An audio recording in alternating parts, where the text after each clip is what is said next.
بسم اللہ الرحمن الرحیم۔ اقلیتوں کے حقوق کے حوالے سے الحمدللہ آئین پاکستان میں بہت ساری دفعات اور بہت ساری شقیں اور بہت سے آرٹیکلز موجود ہیں، اور الحمدللہ قیام پاکستان سے لے کے اب تک اقلیتوں کو پاکستان میں ہر طرح کے حقوق حاصل ہیں اور ان کی پوری رعایت کی جاتی ہے۔ حال ہی میں ایک بل اسمبلی میں لایا جا رہا ہے جس میں اقلیتوں کے لیے ایک کونسل بنانے کی تجویز ہے۔ اس اقلیتی کونسل میں جو باتیں ایکٹ کے طور پر منظور کروانے کی تجویز ہے اس بل میں شامل ہیں، ان میں اقلیتی اراکین، اقلیتی افراد کے حقوق پر ہمیں کوئی اعتراض نہیں ہے، لیکن اس بل کے آنے سے جو اکثریتی حقوق متاثر ہو رہے ہیں ہمیں اس حصے پہ اعتراض شدید ہے۔ سب سے پہلی بات یہ ہے کہ اس کے بیان اغراض و وجوہ میں یہ بات لکھی گئی ہے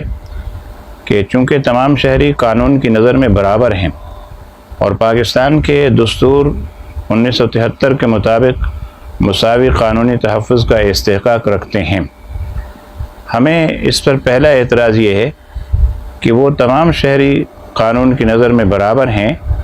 اور مساوی قانونی حقوق کا استحقاق رکھتے ہیں جو اکثریتی حقوق کی رعایت و پاسبانی کرتے ہوں۔ ہمارے وطن عزیز میں ایک ایسا بھی اقلیتی فرقہ ہے جو اکثریت کے حقوق کی پاسداری نہیں کرتا، اور اکثریت حضور سرور کائنات صلی اللہ علیہ وسلم کو خاتم النبیین مانتی ہے، اور یہ ختم نبوت کے برعکس ایک نئے نبی کے دعوے دار ہیں۔ تو جو نئے نبی کے دعوے دار ہیں اور اس کو اپنا حق سمجھتے ہیں کہ ہم کسی نئے نبی کے پیروکار ہوں تو یہ ہمارا حق ہے، اور اس اپنے نئے جھوٹے نبی کی تعلیمات کا پرچار کریں تو یہ ہمارا حق ہے۔ تو آئین جہاں اکثریتی آبادی کے حقوق کی بات کرتا ہے تو وہاں یہ بات بھی پیش نظر رہنی چاہیے کہ آئین قرآن و سنت کی بات کرتا ہے، اور قرآن و سنت حضور سرور کائنات صلی اللہ علیہ وسلم کو خاتم النبیین قرار دیتے ہیں۔ ایسا فرقہ یا ایسا گروہ جو حضور کی ختم نبوت کا منکر ہو وہ برابر کے حقوق کا حقدار کیسے ہو سکتا ہے؟ دوسری بات، بیان اغراض و وجوہ میں لکھا ہے چونکہ ریاست کی ذمہ داری ہے کہ وہ مذہبی تنوع کے احترام کو فروغ دے اور ایسے سازگار حالات پیدا کرے جن میں اقلیتی مذاہب کے پیروکار اپنی ثقافت پر آزادانہ عمل کرنے، اس کا اظہار کرنے اور اسے فروغ دینے کے قابل ہوں۔ اگر یہ بل پاس ہو گیا تو اس کا مطلب یہ ہوگا کہ قادیانی اور احمدی گروہ کو اس بات کا حق حاصل ہو جائے گا کہ وہ اپنی ثقافت پر اور اپنے مذہب پر آزادانہ عمل بھی کر سکتے ہیں، اس کا اظہار بھی کر سکتے ہیں، اسے فروغ بھی دے سکتے ہیں، جبکہ اسی آئین پاکستان میں یہ بات لکھی ہوئی ہے کہ امتناع قادیانیت آرڈیننس کے آنے کے بعد قادیانیوں کو اس بات کا حق حاصل نہیں کہ وہ آزادانہ اپنے دین کی تبلیغ کریں یا اس کے لیے لٹریچر شائع کریں اور تقسیم کریں، یا دوسرے عقائد اور نظریات کے مالک لوگوں کو اپنے عقائد سے متاثر کرنے کی کوشش کریں، کیونکہ ان کے عقائد اور نظریات گمراہ کن ہیں۔ اقلیتی کونسل میں جو لوگ اراکین ہوں گے ان کے بارے میں لکھا ہے کہ کونسل میں ہر اقلیت کے اراکین کی حسب ذیل تعداد ہوگی۔ مسیحی ارکان 4، ہندو 6، سکھ 2، پارسی 1، کلاش 1، بہی 1 اور بدھ مت 1، اور اس کے بعد لکھا ہے دیگر اقلیتی 2 اراکین۔ تو یہ دیگر اقلیتی کون ہیں؟ ان کو کیوں نہیں واضح کیا جا رہا اور اس کو چھپانے کی کیا ضرورت ہے؟ تو کچھ تو ہے جس کی پردہ داری ہے، تو وہ دیگر اقلیتی ارکان اگر قادیانی ہیں تو واضح طور پر لکھنا چاہیے کہ وہ اقلیتی ارکان قادیانی ہیں، اور اگر وہ قادیانی ہیں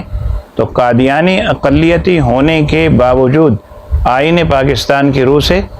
ان حقوق کے حقدار نہیں ہیں جو دیگر اقلیتوں کو حاصل ہیں۔ بطور خاص وہ اپنے مذہب کی پرچار نہیں کر سکتے، وہ اپنی عبادت گاہیں مسلمانوں کی طرز پر نہیں بنا سکتے، وہ اپنا لٹریچر شائع اور عام نہیں کر سکتے، وہ اپنے مذہب کی اس چھوٹے مذہب کی تبلیغ نہیں کر سکتے۔ تو پھر اس میں اگر ان کو اقلیت شمار کیا جا رہا ہے اور اقلیتی اراکین کو اور اقلیتی جو گروپس ہیں ان کو برابر کے حقوق حاصل ہوں گے، یہ جو بل لایا جا رہا ہے اقلیتی کونسل کے حوالے سے، اس کے بیان اغراض و وجوہ کے نمبر 3 پہ لکھا ہے، چونکہ اسلامی جمہوریہ پاکستان اقوام متحدہ کی قومی یا نسلی، مذہبی اور لسانی اقلیتوں سے تعلق رکھنے والے افراد کے حقوق کے منشور سمیت انسانی حقوق کی مختلف بین الاقوامی دستاویزات کا ریاستی فریق ہے، اس لیے اسے مذہبی اقلیتوں کے وجود کے تحفظ اور فروغ کے لیے اقدامات کی ضرورت ہے۔ بیان اغراض و وجوہ جو اقلیتی کونسل کے بیان کیے گئے ہیں، اس میں نمبر 4 یہ ہے کہ چونکہ یہ ریاست کی ذمہ داری ہے کہ وہ مذہبی اقلیتوں سمیت کم نمائندگی والی برادریوں کو تحفظ فراہم کرے، با اختیار بنائے اور ترقی دے،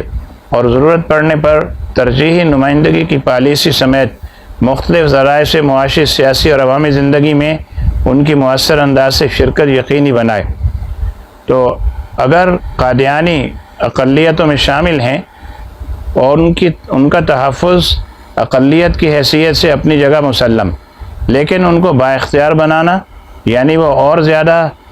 زوردار طریقے سے اپنے باطل مذہب کا پرچار کر سکیں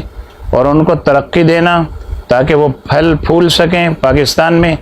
اور ضرورت پڑنے پر ترجیحی نمائندگی کی پالیسی سمیت انہیں ہر جگہ مؤثر اور یقینی طور پہ نمائندگی دینا، یہ سب وہ باتیں ہیں جو آئین پاکستان کے خلاف ہیں۔ آئین پاکستان اور امتناع قادیانیت آرڈیننس، جس میں